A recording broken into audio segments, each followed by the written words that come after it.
काल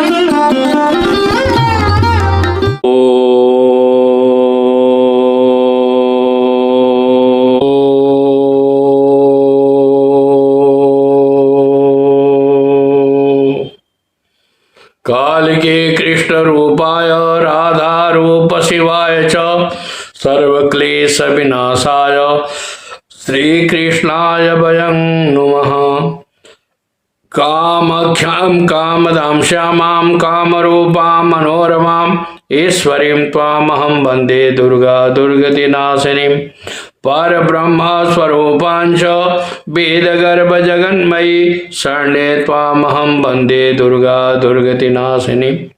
माँ भगवती पराम्बा जगदम्बा आप सबों का कल्याण करें, आप सबों को सुखी रखे, सुसंपन्न रखे, स्वस्थ रखे।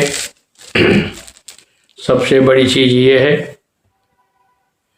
कि आज मुझे आने का मेन मकसद यह है कि अभी नवरात्रि प्रारंभ हो रहा है। 9 वर्ष का सनातन का जो 9 वर्ष है वो चैत्र शुक्ल प्रतिपदा से प्रारंभ होगा और शनिवार के दिन शीतला अष्टमी है।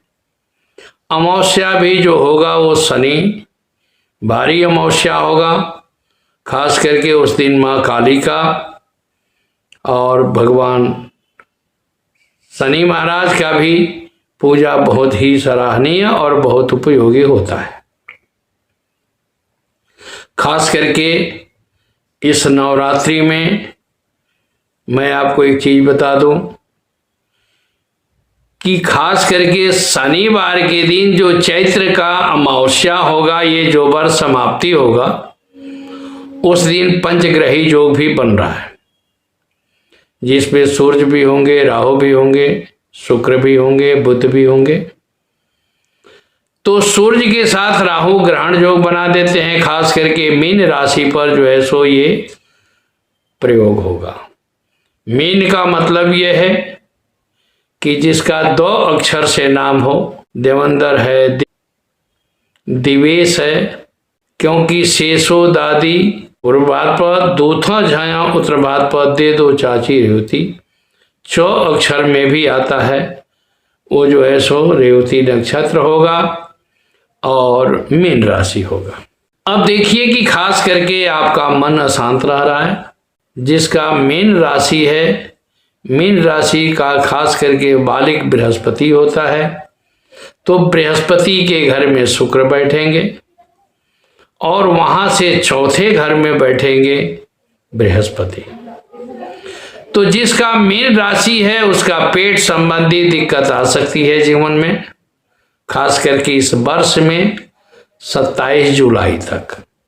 और इसलिए पेट संबंधी भी दिक्कत हो सकता है, क्योंकि गुरु के पास ज्यादा रहना नहीं चाहिए, तीर्थ में बसना नहीं चाहिए।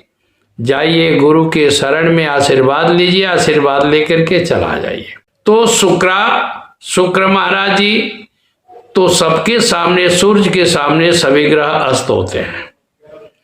तो खास करके मीन राशि पर जो सूर्य है, तो उनको अपने पिता से मनमुटाव हो सकता है। जिनका मीन राशि है, पितृ सुख में बाधा हो सकता है।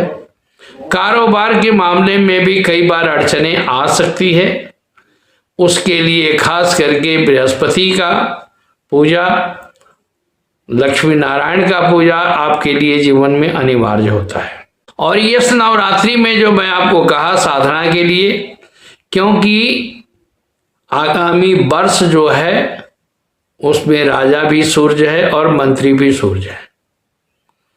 तो सबसे बड़ी बात यह है कि इसमें ग्रहण योग बनाते हैं तो कुछ ऐसे भी है कि लोगों का मतभेद हो सकता है, पारिवारिक हो, सामाजिक हो, तो वो हर जगह ये मतभेद चल सकता है।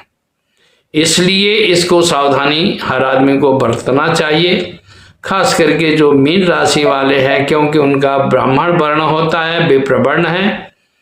तो इसलिए उनको हर कर्म में थोड़ा सा सावधानी बरतनी पड़ेगी। और खास करके अगर आपका कोई काम सही सलामत नहीं हो पा रहा है, क्योंकि कई बार ये भी ऐसा भी हो सकता है कि आप परिश्रम पूरा करते हैं और परिश्रम का परिणाम आपको नहीं मिले। दूसरी बात देखिए कि खास करके यह वर्ष जो है इसमें शुक्र और गुरु दोनों अस्त भी होंगे। बहुत कम समय के ये विवाह का मुहूर्त भी आएगा। व्यापार में भी कई बार अड़चने आ सकती है, खास करके 7 मई के बाद। इसलिए जो कारोबार में है, मैं आगे भी बता रखा हूं कि 6 राशियों के लिए ये समय बहुत बढ़िया होगा। अमावस्या से ही बात होनी, ये 6 राशियां जैसे शनि भी अपना संचार करेंगे और बृहस्पति का भी कृपा रहेगा। तो इसलिए खास करके आप अपने माता पिता का आदर करें, गुरु का आदर करें। आपके कभी भी कोई भी काम है, कामयाब में अगर कहीं अड़चने आती है तो उसके लिए ये अनिवार्य हो जाता है। आप सबसे बड़ी बात यह है कि जब बहुत आदमी का फोन आया कि महाराज जी हमारे घर में कुछ कृत्रिम दोष है, तो कृत्रिम दोष के लिए खास करके आपके घर में पहले किस प्रकार की समस्याएं हो रही है। मतभेद है, परिवार में एक दूसरे का कोई बात सुन करके राजी नहीं है, आपका मन अशांत रहता है। घर से बाहर जब जाते हैं तो मन शांत रहता है, बाकी घर में आते हैं तो बिना मतलब का अशांत हो जाता है, एक दूसरे से मन का भेद हो जाता है। आप कई बार दिक्कत आ जाती है। आप शुरू से जैसे मान लेते हैं सीढ़ी पर आदमी चढ़ने का प्रयास करता है और छत पर जाते जाते फिर आपको नीचे आ जाता है, तो ये भी कई बार असमस्या में ये समस्याएं बन जाती है।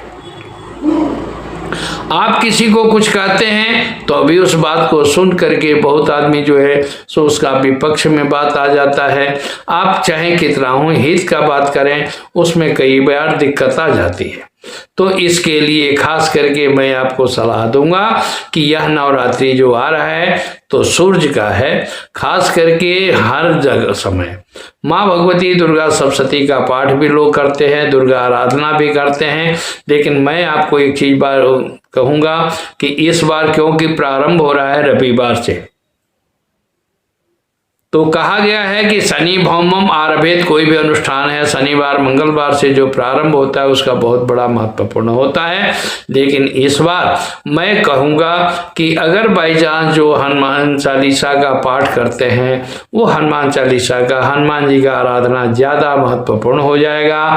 सुंदरकांड का पाठ हो जाएगा या 9 दिन में आप नवाह रामायण का भी पाठ कर सकते हैं, क्योंकि आपके घर में इसके लिए सुख शांति बनी रहे, आपके आर्थिक दृष्टिकोण से भी परेशानी जो है वो दूर हो, इसके लिए यह अनिवार्य है। क्योंकि खास करके मैं पहले भी कहा हूं कि अगर आपको हनुमान जी की आराधना करनी है, हनुमान जी का पूजा करना है, अगर अर्थ के लिए करना है, तो आप ये बताया गया है किसी परेशानी में आ रहे हैं, घर बनता बनता काम रुक जाता है, घर में जो है सो आप देखते हैं कि कई बार आपको लगता है कि हमारे पास और कोई कृत्रिम दोष है, हमारे परिवार में शरीर स्वस्थ नहीं रहता है, परिवार में कोई ना कोई तकलीफ रहती है, उसके लिए आपको मैं पहले भी बताया हूं पंचगव्य बनाइए। जैसे कि काली गाय के बछिया अगर मिल जाए तो ये सर्वोपरि है।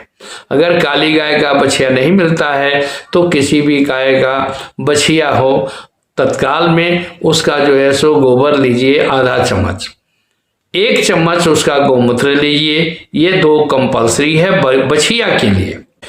गाय का दूध दही और घी मिल जाए तो ये अति उत्तम है।